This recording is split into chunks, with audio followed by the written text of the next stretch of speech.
Thank you very much for coming. I will switch to English because we have our English-speaking guests today. I would like to thank Anita Eichinger, from the director of the Vienna Library and the responsible person for the Wiener Vorlesung, for the Vienna lectures. Thank you very, very much.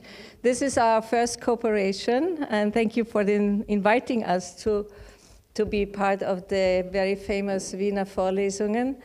And we are very, very happy to start this cooperation with two fabulous young women. I think it is also a signal that we wanted to send out that two brilliant young economists should have the center stage at the first Vienna Vorlesungen that we do together. So thank you very much, Rosie and Rosie, for accepting the invitation. And I hope you enjoy the evening. We are going to record the talk between the two ladies for W24, which is the Wiener City channel. And once the recording stops, don't move, because then you're going to be invited to take part of the discussion. So having said this, I hope you have an enjoyable evening, a very interesting evening. And I also want to say thank you for this really lovely invitation. I didn't know I was inaugurating this event with Rosie, this cooperation, so it's an even bigger honor for me. I don't want to lose too much time. Actually, I just want to introduce Rosie Collington, who has traveled here from London to present and discuss her book that she co-authored with Mariana Mazzucato, The Big Con. Rosie Collington is a political economist at the Institute for Innovation and Public Purpose at University College London. So thank you, Rosie, for making the trip over here. We're really excited to hear about your work, and I look forward to the discussion.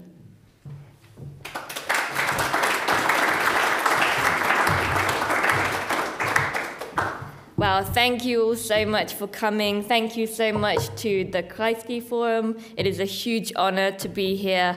As you can imagine, I've been a follower of Bruno Kreisky's work and life, and we've talked a little bit about that today. And also to the Vienna lectures. It's, again, amazing to be here.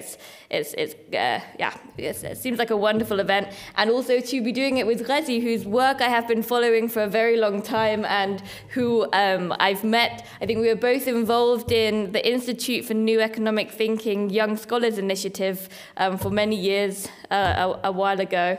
So it is great now to be here together and joining you. I'm going to start my timer because I am terrible at timekeeping, and I can imagine you might be wanting to leave for dinner at some point.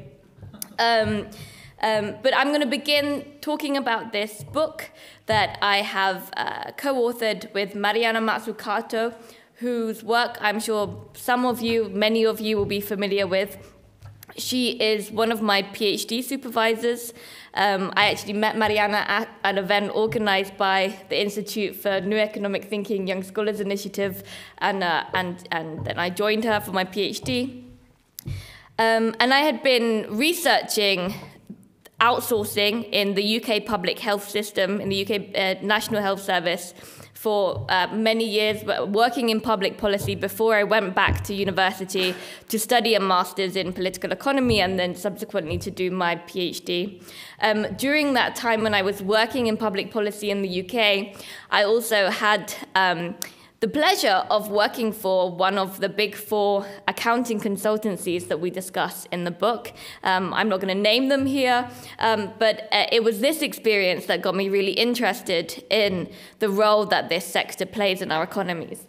Because the team that I was working with, and actually one question that I always like to ask, because it varies so much from discussion to discussion, are there any consultants in the room? Yeah, hey, great, nice to meet you. Are there any students who are interested in becoming consultants?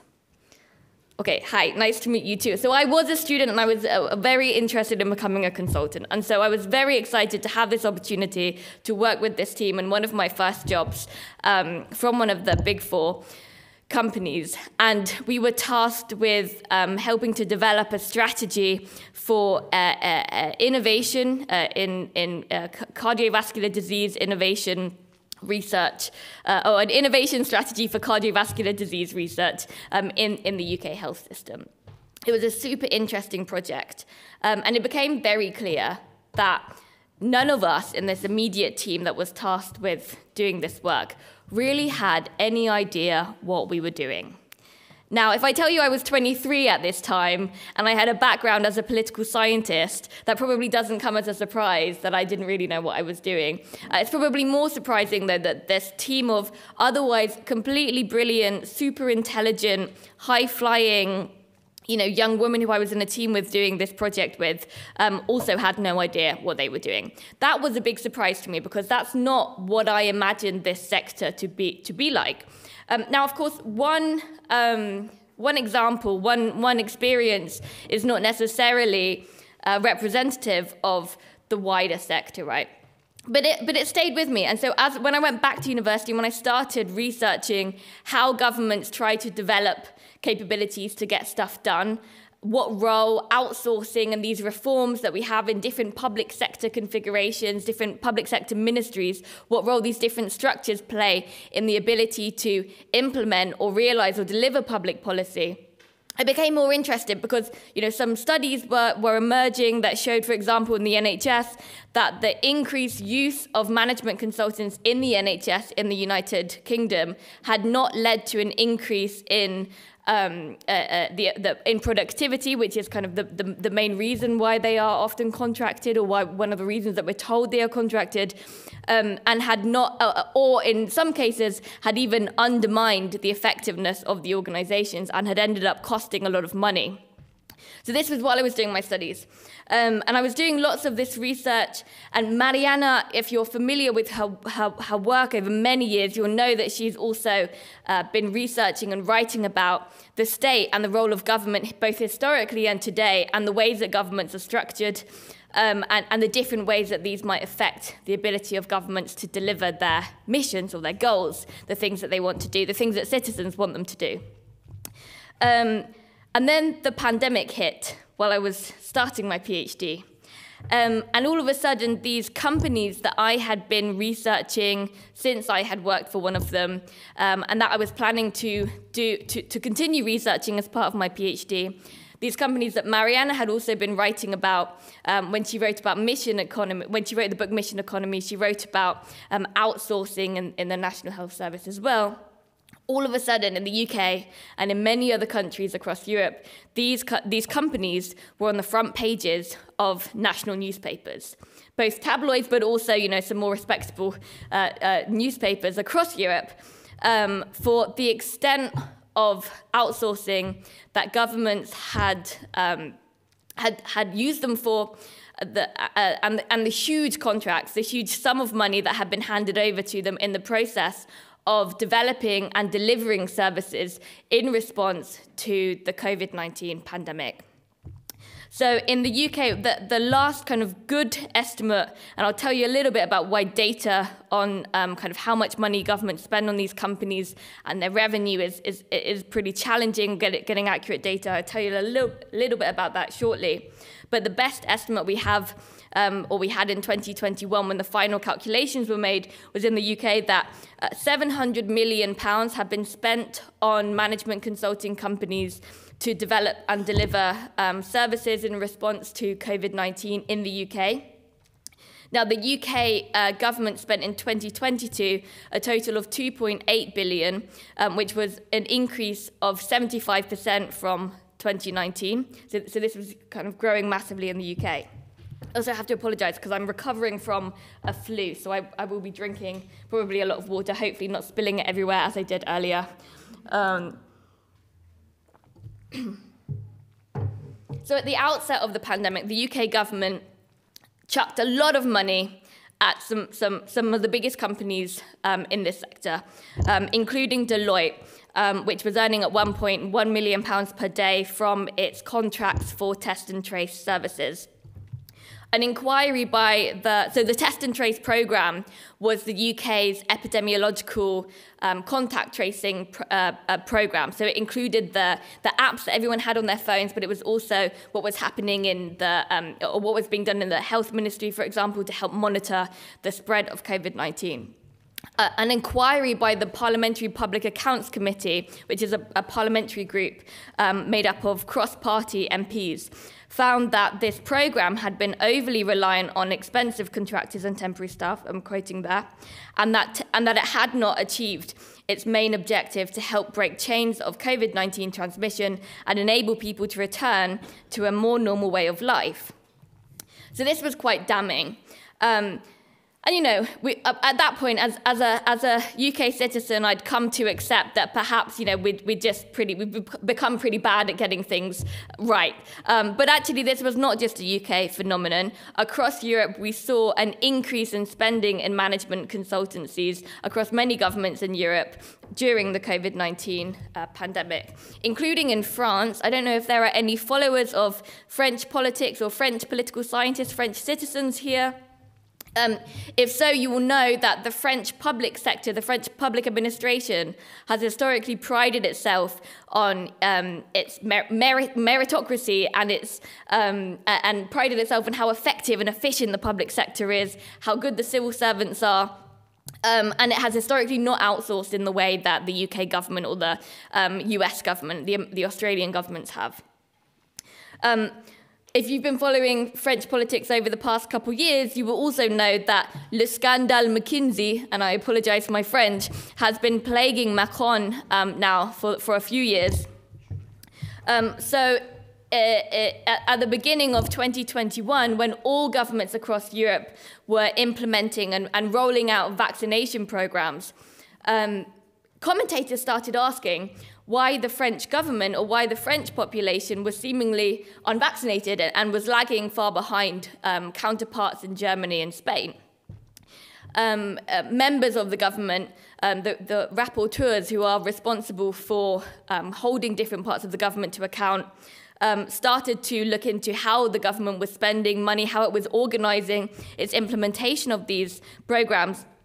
And lo and behold, found that the government was also spending a lot of money on these consulting companies. In March 22, the French Senate released a report following a very long inquiry that found that central government ministries in France had spent almost 900 million euros on consulting fees in 2021, which was double what had been spent in 2018.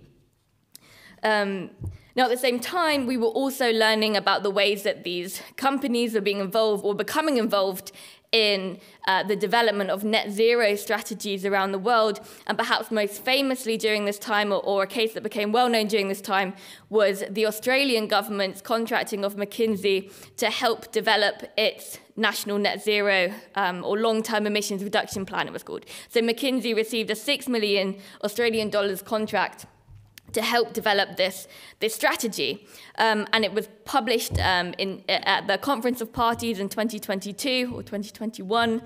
And it was subsequently found, commentators and climate analysts subsequently found that it was full of holes. The strategy would not get Australia to net zero, even if it was fully implemented by 2050, which was Australia's own deadline. And to the extent that it could, to the 80% of the extent that it could, it was very reliant on the development of technologies that did not exist yet. So it was actually of a kind of indexing, of a ranking of 60 different climate strategies. This net zero plan was ranked 60th out of 60. So all of this is to say that the list of scandals that we started to find out about in 2020 and 2021 started to get quite long. There are others that we talk about in the book. Again, apologies, I have to have a bit more water. There are others that we talk about in the book. And I can also point you to some other excellent works of investigative journalism that came out during the process of writing the book, and books that came out around the same time ours did as well, that detail some of these scandals. Including the state capture scandal in South Africa, which readers of the Financial Times and other newspapers will certainly be familiar with. I won't go into too much detail here. Or the role that McKinsey played in the restructuring of debt in Puerto Rico, for example. But we wanted to delve beneath the surface. As an economist and a political economist, we wanted to try to understand what, if anything, do these scandals, do these kind of headline-grabbing cases tell us about transformations in the economy and this so-called crisis of capitalism that we're hearing so much about.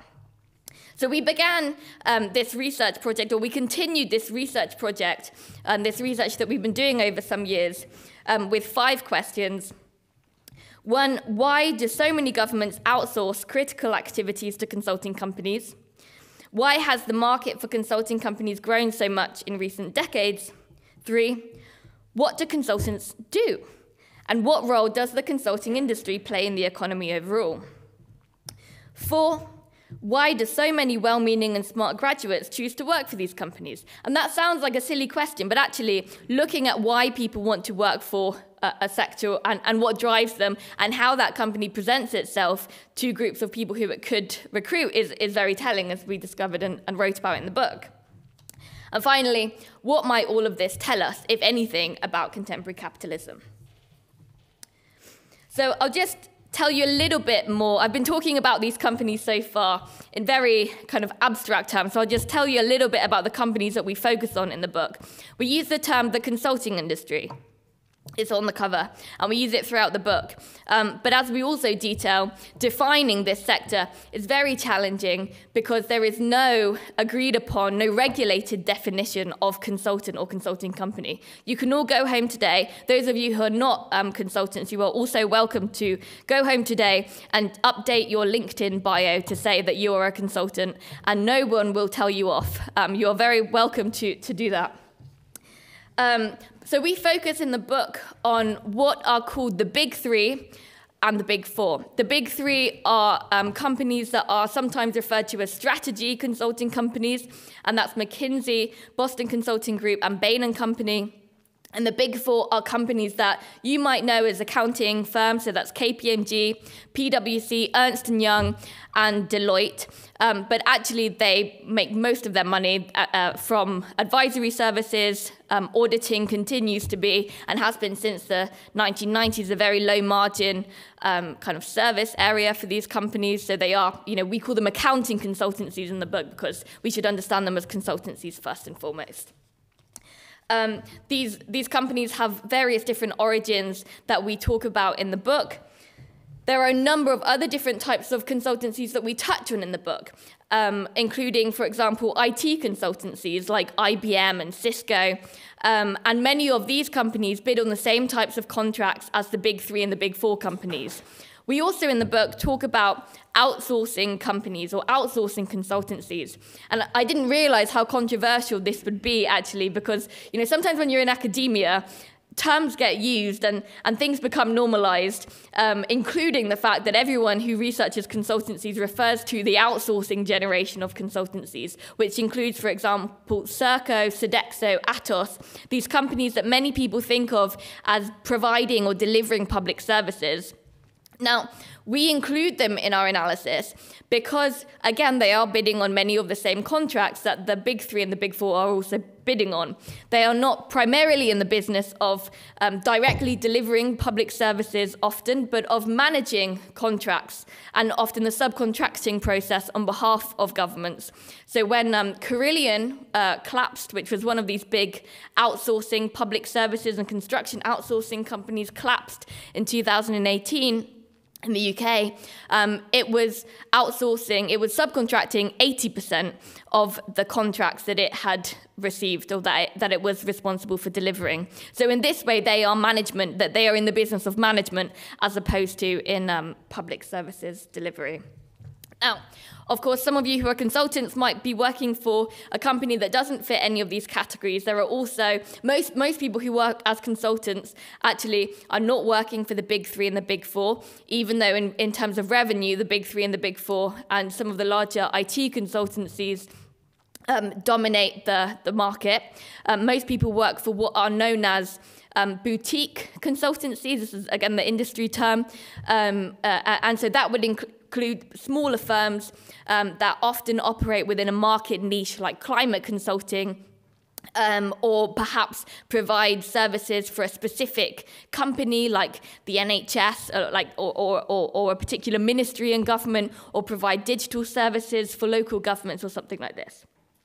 Now, we don't focus on these companies in the book. We do show, however, that some of the same dynamics that we can see that underpin the behavior and activities of some of the larger companies can also become embedded in these smaller companies, which can become reliant on the pursuit of kind of further contracts for their very existence in ways that can undermine any kind of public value claims that they may have. And indeed, many of the very successful smaller specialist boutique consultancies become acquired by the larger companies. That's part of how they operate and grow. So I mentioned something about the growth of these companies during the pandemic. Now, the pandemic was, in many ways, very beneficial for the scale and scope, or it became a boon for many of these companies. But it wasn't an anomaly in the sense that actually these companies had been growing and this sector had been growing. The market for consulting services had been growing very largely over a few decades. So in 1999, management consulting revenues were estimated to be worth around $100 million globally. And by 2021, the estimates brought it close to $1 trillion, or some brought it to $700 billion globally, and some brought it up to $1 trillion globally. So that's a huge increase. We can see this also within individual countries. I was looking into some of the databases that I have access to through my research, and was looking at this in Austria. And I think even between 2012 and 2018, so before the pandemic, the market for consulting services here was growing by 6.5% per annum every year. So, way above growth of GDP. And also, there was hugely increasing demand in strategy services. So McKinsey and other and Boston Consulting Group and other companies that pitch themselves as offering strategy services have been some of the main beneficiaries of this. These companies operate around the world. The Big Four have offices in 130 countries and employ around 400,000 people. Though this is by no means kind of equally distributed. 96% of revenues come from North America and Europe, and 70% of their fees worldwide are generated by just 5 countries. So that's the US, Canada, UK, France, Germany. Though, again, as I said, the fastest growing, or another thing to mention is that the fastest growing markets are in Africa and Asia, or in developing countries in these areas. Now, I touched upon the fact that finding accurate information or getting access to accurate information about these companies is very difficult. And certainly for me, I've spent a lot of my kind of research career studying companies and using firm-level data. And getting access to good, accurate firm-level data on these companies is very challenging for the simple reason that they are private companies. They're not publicly traded companies like pharmaceutical companies, which I've researched before, or big tech companies that you might hear about. And this means that they are not legally mandated to disclose the kind of information that we can get access about.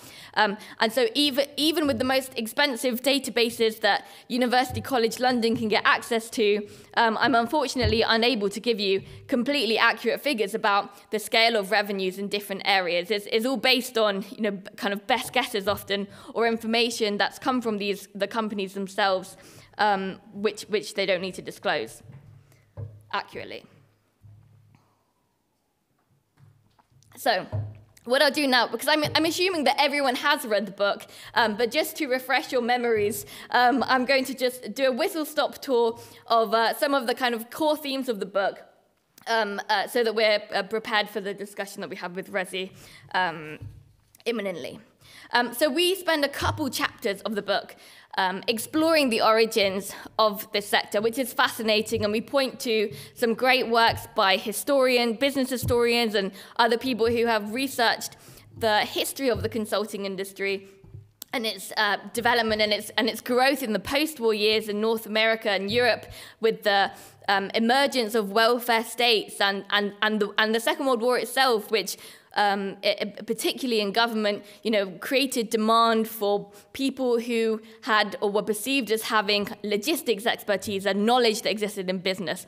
And then as the multi-divisional firms spread across Europe, again, demand for knowledge or insights about different markets came from these companies, and the consulting industry and a few firms in particular, including McKinsey & Company, positioned themselves well in order to be able to fill these markets. We do look in the book, we focus in the book, and it's not surprising given our kind of research background and Mariana's research background. We focus in the book on the role of these companies in governments. And one of the things that we look at is this argument that we see in academic research, and which might be quite intuitive to those of you who've been following politics and political economy over some decades, which is that the growth of these companies and their entrenchment in governments really can be dated back to governments that we might describe as neoliberal, or having introduced neoliberal reforms. So in the UK, that would include Margaret Thatcher. Now, we find in the book, one of the things that we show is that during the Thatcher years, government spending on consulting did increase massively. So at the beginning of Thatcher's tenure, around in 1979, around £6 million was spent by the UK government on consulting services. And by the end of her tenure, that had increased to £246 million. We found similar statistics for the US, Canada, Australia, again, during their periods of economic reforms that included privatization and the introduction of competitive tendering into public services. Now, why was this? This was, in many ways because the thing that these governments were looking for was introducing ideas and ways of implementing, ways of doing things, delivering things that were taking inspiration from business, and it was viewed that these companies were the best place to be able to help them deliver on these things, to help them privatize companies that had previously been in public hands, including the UK railways, including also, state-owned enterprises in countries outside of Europe. We discuss in the book, for example, the role that many of these companies played in the privatization of banks in Mexico, or in the implementation of structural adjustment reforms in places such as Guinea-Bissau and Nigeria. So it's really not surprising, but a central argument that we do also make in the book is that they became entrenched, the role of these companies became entrenched, not really during this kind of neoliberal period within different countries, but actually in the period that came after, which has come to be known as the Third Way.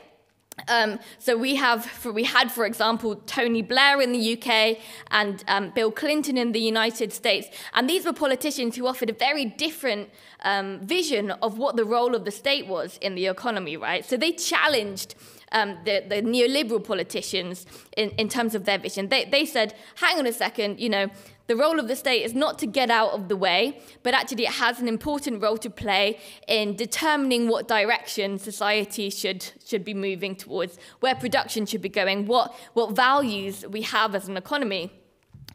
But the role of the state should not be to produce these things if it is cheaper and more effective and efficient to do it in the private sector. So this was captured in this mantra that government should steer but not row. Now, one thing that we do in the book is really interrogate this, and we find a central argument in the book is that this way of doing government, this idea that governments can steer without doing rowing, without delivering services themselves, without developing policies, without recruiting experts within the public sector, and instead over-relying on the consulting industry. What we show, drawing on, again, insights from innovation economics and ideas around learning by doing, is that the consequence of this is that government ministries in particular, but also businesses, but government ministries can lose the ability to do things because they stop learning by doing when they become over-reliant on external consultants or other forms of expertise, other forms of outsourcing. So we argue that actually this form of government that is captured in the mantra of steering but not rowing is at the heart of what a conservative peer described as the infantilization of the British public sector during the pandemic. And this was a conservative peer, Lord Theodore Agnew. He wrote that civil servants that were being deprived of the ability to take on the crunchy issues of the day because these were being handed over to private sector consultants, management consultants, and this was having the process, this was infantilizing the public sector. So we interrogate that argument. We provide kind of evidence from also, again, innovation economics and studies of firms that show that, you know, if a company outsources at scale and scope, and if it outsources its ability, it loses the ability to learn endogenously. So it loses the ability to learn how to do things itself. We also, in the book, look at some of the consequences of this, of an over-reliance or a use of consultancies at scale and scope for democracy and accountability. And I won't spend too much time talking about this now because, as I knew it would happen, I'm running out of time.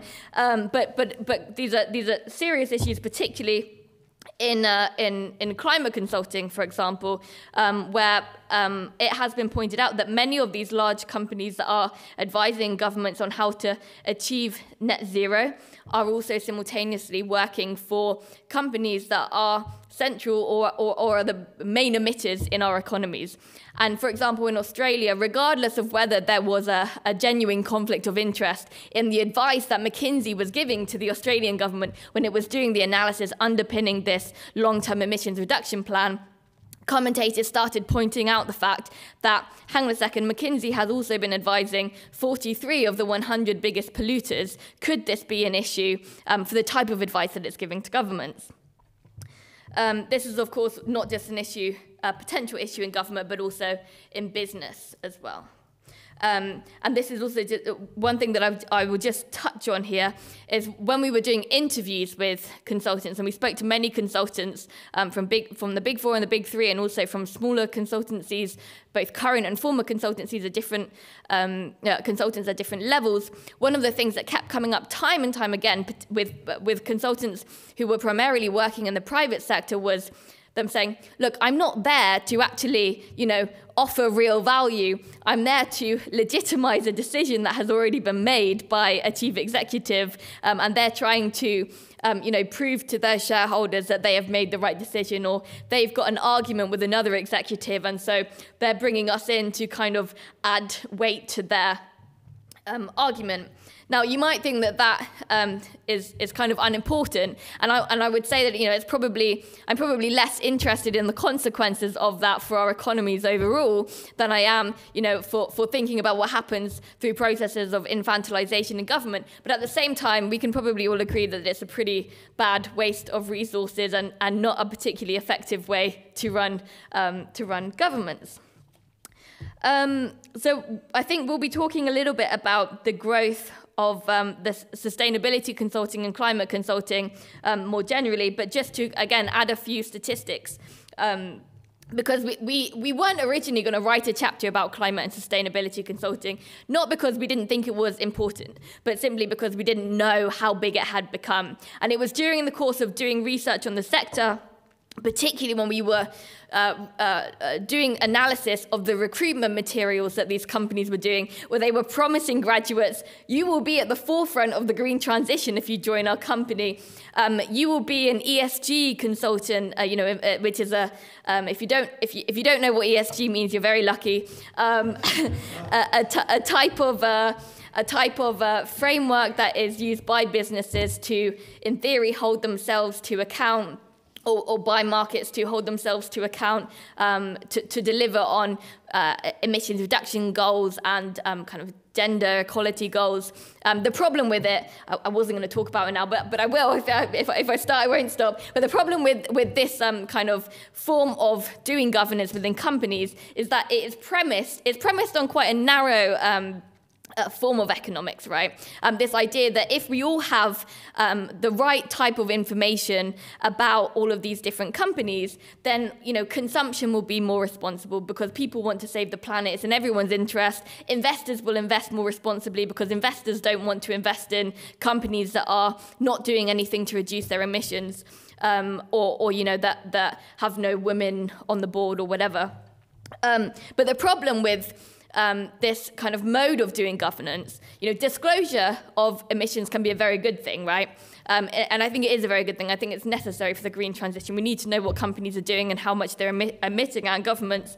But the problem with how this has been done is that there has been no standardization of these frameworks, right? So in 2019, one estimate was that there were 700 different ESG frameworks in play in the UK. Now, if the premise of an ESG kind of mode of governance is that we're supposed to be able to compare between different companies, and you have 700 different frameworks in play, you simply cannot compare between the companies because there's no standardization. Now, we talk about this in the book because the big three and the big four, particularly the big four, have been among the most prolific developers and promoters of these frameworks. And the big question that we ask, and I hope we'll talk about in a minute, is why is it now that we have seen a huge proliferation of various forms of self-regulation, including of ESG frameworks within the sector? Why has the market for climate consulting grown so massively? We say $8 billion US dollars in the book, but a more recent statistic or more recent figure that we think is more accurate that I found with another colleague is $45 billion US dollars globally annually.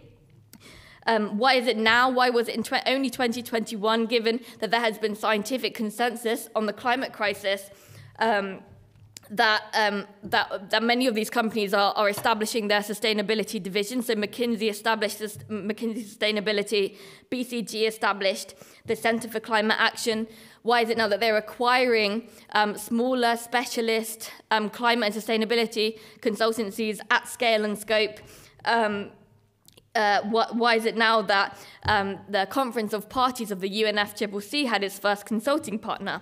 So the conclusion that we come to is that it is because we are now at this time of likely systemic action by governments, where governments are likely to be adopting more stringent regulations, that we are seeing increasing demand from companies that has become a source of resistance to this increased direct regulation by governments. And there are many precedents for this that we see in the consulting industry that we also talk about in the book.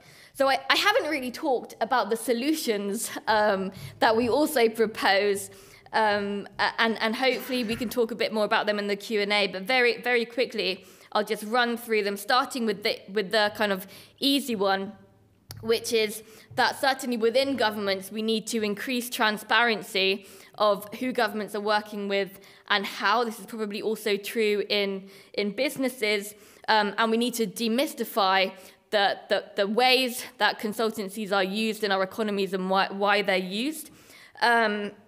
We need to improve our forms of procurement. So in government, we need better ways, or we often need better ways, we need more accurate ways of knowing who we are working with. Civil servants need to be capable to make assessments about the kinds of claims that are being made in tenders. So the big companies have whole divisions dedicated to bidding on contracts, and that can distort the market for tenders. And there are ways of developing contracts that more kind of accurately or more effectively embed learning within contracts to ensure that the knowledge that is developed through delivering a contract when government needs to use a third party is then brought back into the public sector. We also argue that fundamentally all of this requires more investment in public sector capabilities. So this is not a case of governments necessarily spending more. We know that actually, as we've documented in the book, governments are often wasting money when they are spending money on consultancy. So it's not, big government versus small government, which has been brought up so much whenever I'm when we've been talking to actors in the United States about this book. They're just like, oh, you're communists and you just want big government. And frankly, that's not accurate. And what we need is better government, right? There is huge money being wasted. We just need to spend it better. And this can happen through, for example, developing in-house public sector consultancies. We know this is working in some places. It also requires investing in capabilities within ministries and ensuring that public sector jobs are good and people want to stay there. The big picture challenge is fundamentally we need to transform how we think about the role of government in the economy. We need a government that rows so that it's able to steer, so that it's able to do things like guide our economies out of the climate crisis and towards a type of economy that works in the interests of the people that governments are representing. Thank you.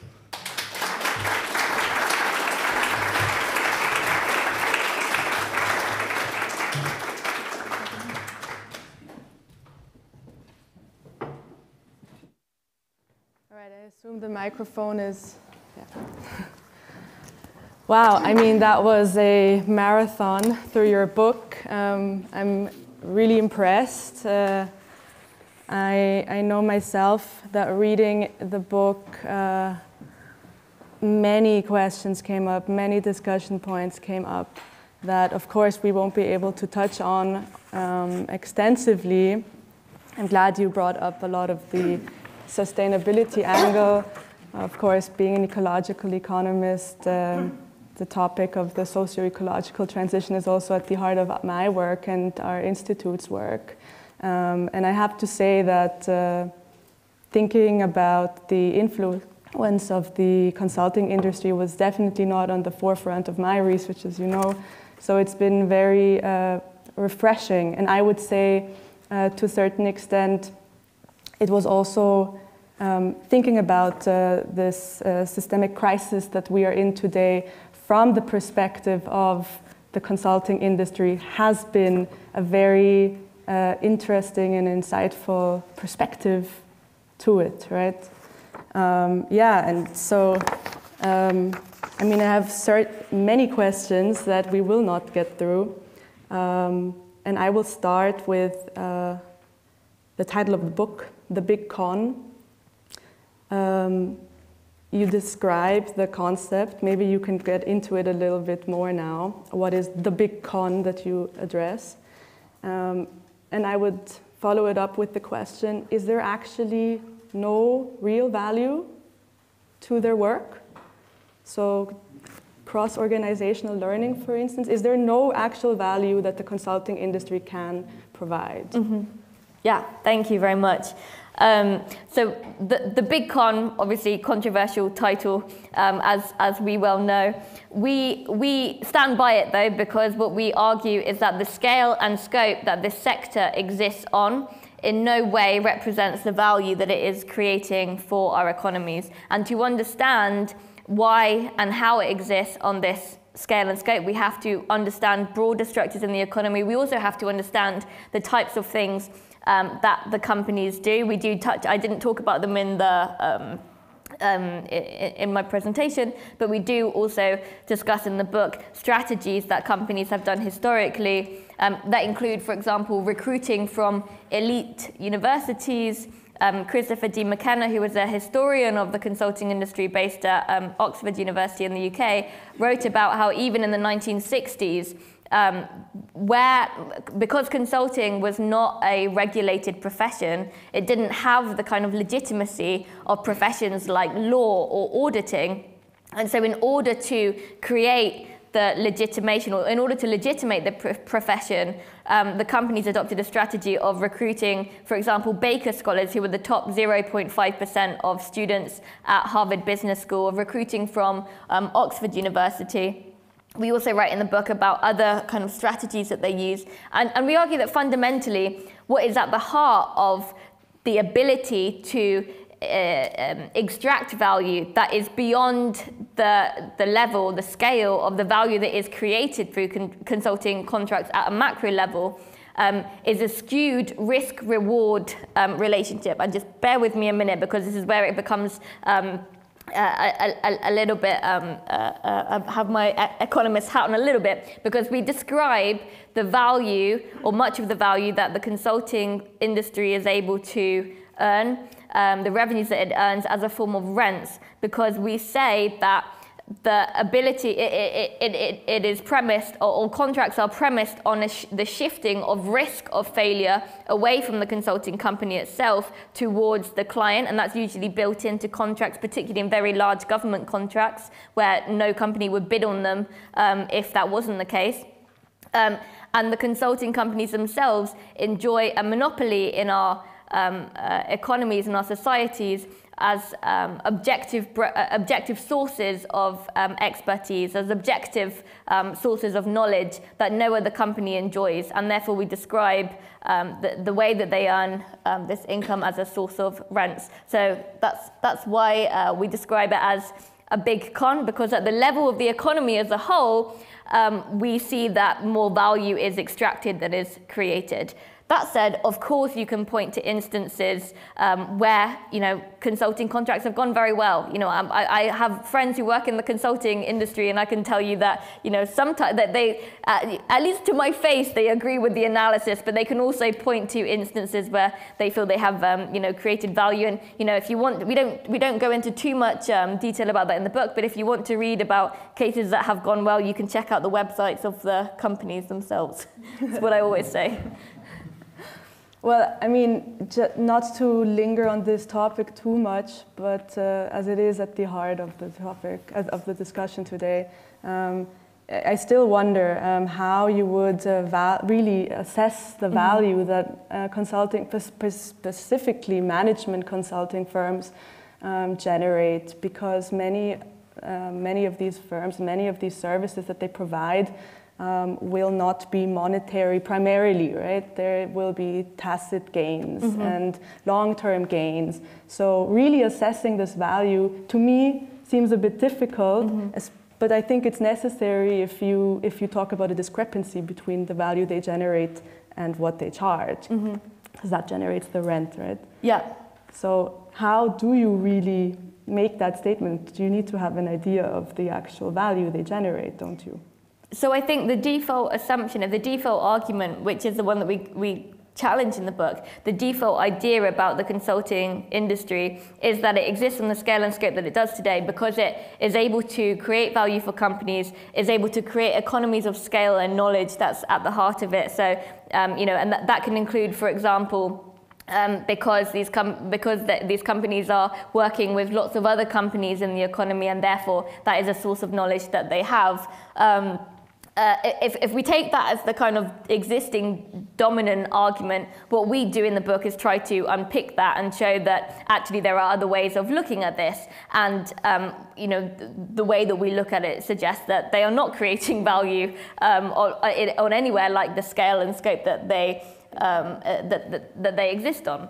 Now, we can get into a full debate about value theory and how do we measure what is valuable in our societies, and I would welcome that. And I think this, to be honest, then points to bigger questions of how do we know, or how can we measure that when governments are working with other partners, that they are working with them in such a way that can best ensure that the interests that the government is trying to pursue, which in theory at least, if we believe in representative democracy, in theory should be representative of what people want of their economy, how do we ensure that governments are actually working in this way? And that's why one of the things that we call for in the book is this increasing transparency of the clients that consulting companies have, so that civil servants are able to at least understand and try to mitigate the risk of conflicting interests in this work, and if that is not possible, decide not to work with the company.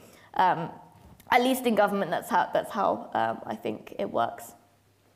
To pick up on this topic of the outsourced risk, Or maybe, I guess I can maybe build a bridge to moral hazard that you talk about.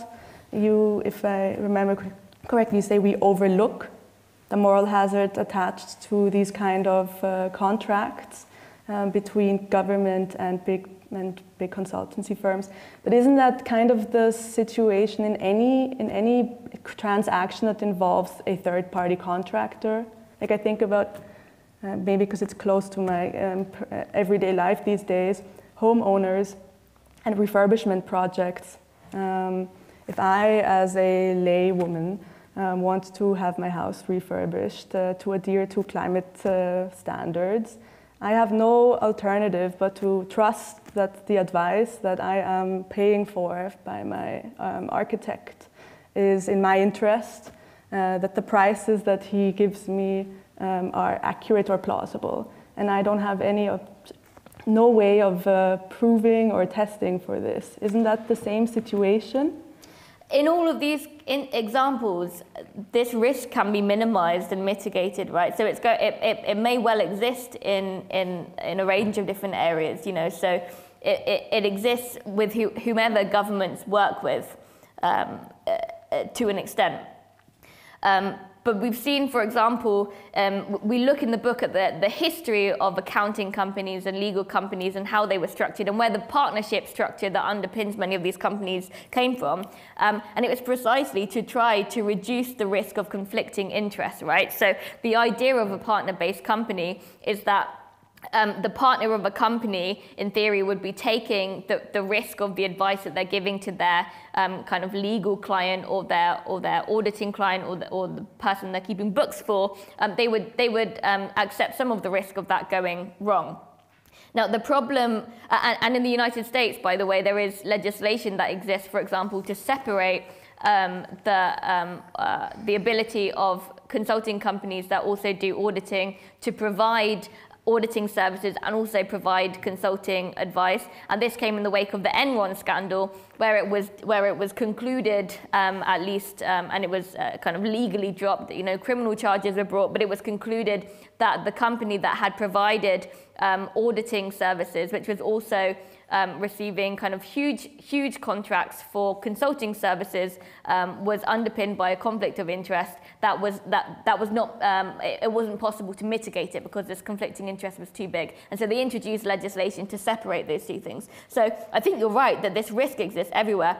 But, you know, a big difference is that in the case of you know, if you have a plumber in to fix your toilet and suddenly you can't flush your toilet, then that plumber's going to get a bad reputation, and you know, through one way or another, through word of mouth, you're certainly not going to hire them again.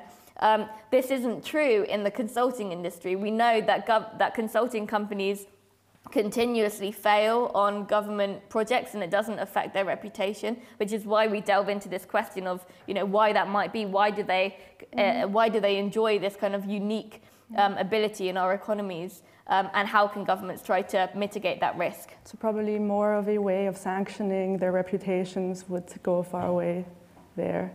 I think, yeah, sanctioning their reputations. I guess it's more a case of protecting, recognizing that these conflicts of interest exist, and sometimes they might be unsurmountable, right? Sure. And often that isn't taken into account when governments are contracting these companies. Because I've been informed that time is scarce, once again, I'll skip ahead a bit. I was wondering, I think largely during the book, throughout the book, that I have a bit of an issue with the causality claim. Mm-hmm. I mean, clearly you're blaming, or very strongly it seems like you're blaming the consulting industry for the situation that we are in today. That governments are as hollowed out as they are, or infantilized as they are, and they seem to be the villains and the perpetrators. And I think you stressed that it may come across this way. It really does come across this way. So I wonder if that causality claim isn't a bit far-fetched, and if we shouldn't consider that capitalists and firm owners and managers would have looked for cost-saving and productivity-enhancing measures even without consultancy firms.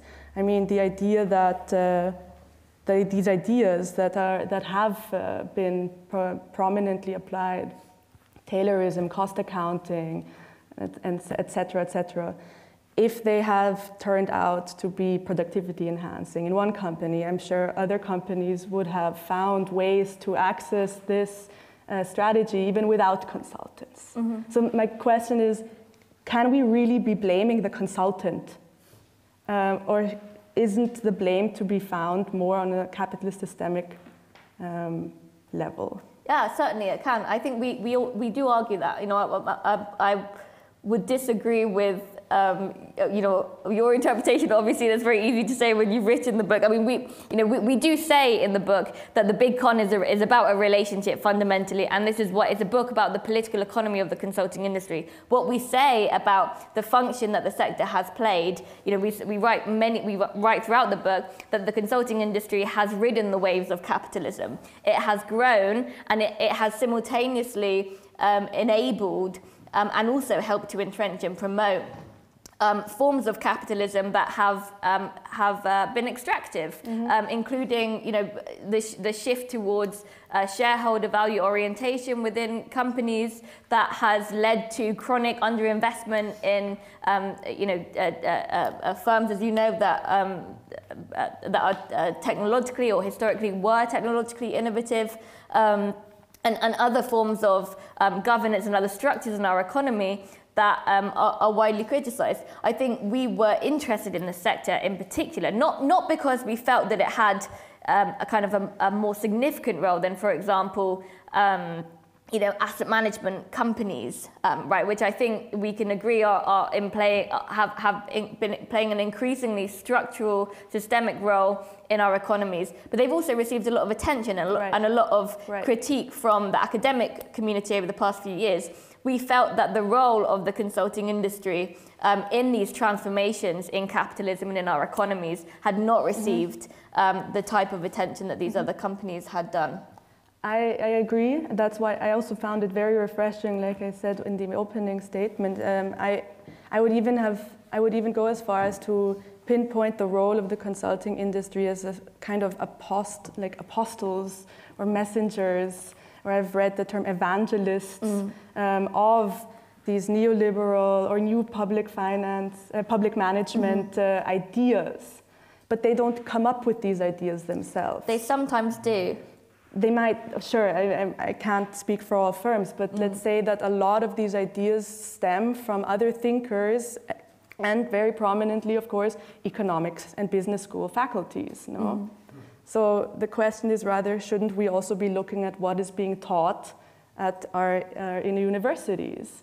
You yourself are an heterodox economist, I would say, so you know what is being taught at these institutes and how difficult it is to break convention, break paradigms in these schools, right? But shouldn't we be also targeting them more than we are in your, like, personally, I would have said not, they haven't really been subject enough in your book.